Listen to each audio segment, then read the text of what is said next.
C'est un tremblement de terre de magnitude 7,9 sur l'échelle de Richter qui a déclenché l'avalanche samedi. Il a provoqué un mouvement de panique dans la capitale népalaise. Sur ces images, les clients du restaurant essaient de sortir le plus vite possible. Mais difficile de rester debout. Les secousses sont trop fortes.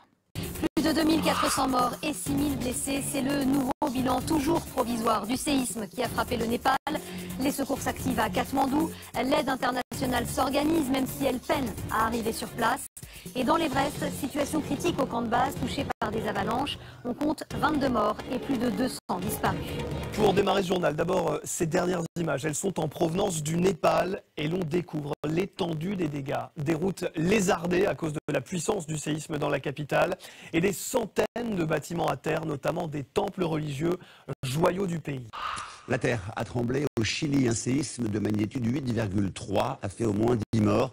1 million d'habitants des zones côtières battues par de fortes vagues ont dû être évacués. La secousse a été ressentie jusqu'à Buenos Aires, en Argentine. Arnaud Etcheverry. Des cris et des scènes de panique dans ce supermarché. La terre tremble et cela va durer plusieurs dizaines de secondes.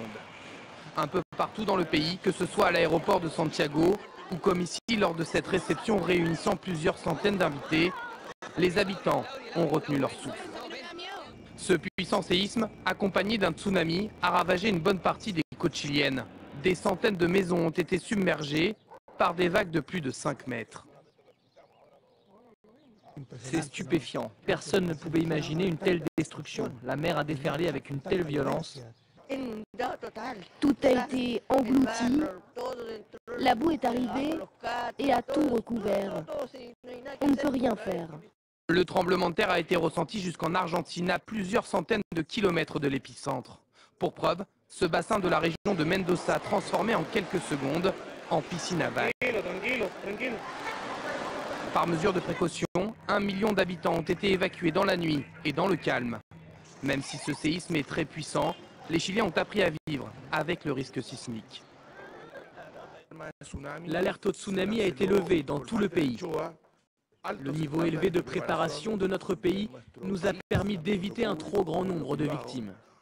Le dernier bilan fait état de 10 morts et d'une dizaine de blessés, mais il pourrait augmenter dans les prochaines heures.